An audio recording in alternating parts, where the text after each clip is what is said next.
Well, the state Senate has officially passed the Arkansas Learns Act by a vote of 26-8. The bill now heads to the governor's desk for her signature. 5 News reporter Jose Carranza joins us now with a look at the debate on the Senate floor today. Jose?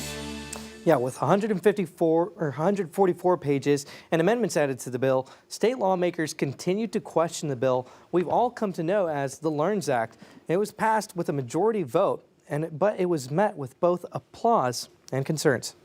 Before taking votes on SB 294, sponsor Senator Breanne Davis made clarifications on the amendment that it 1. The employee's right to notice of recommendation for termination and an opportunity for a hearing concerning the recommendation. It's a right amongst the Teacher Fair Dismissal Act, which was initially repealed by the Learns Act. Her second point, that safety plans could be discussed in executive sessions and not subject to FOIA. Lastly, Davis clarified language that a school district must adopt a salary schedule, but still, some in the Senate chambers continued to question the voucher portion of the bill, saying the best predictor of the future behavior is that of the past. We saw this when Brown v. Board of Education was enacted.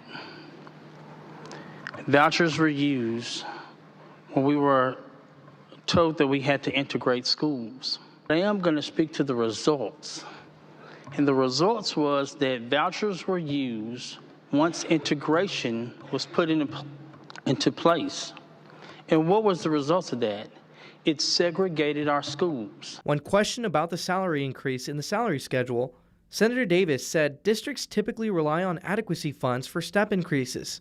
We continue to increase funding in the adequacy fund, which is where school districts typically are spending, are using that money for step increases. So I don't see where there's a problem for schools to be able to continue to pay for step increases just like they've always done in the past. Several lawmakers applauded Davis for the omnibus education bill, including Senator Missy Irving, who spoke in support. She reminded lawmakers that she was a part of the Senate Education Committee and heard of a teacher shortage crisis for 2 years. You're raising the base minimum.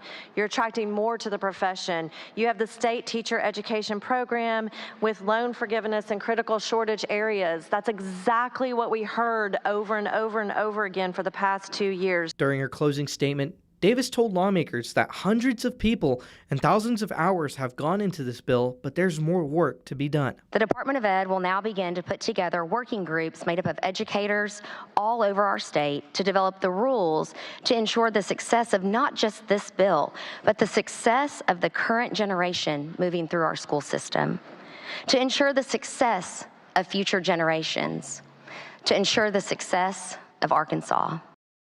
Now again, that bill is now headed to the governor's desk. She plans to sign it into law tomorrow at noon. Jose Carranza, 5 News.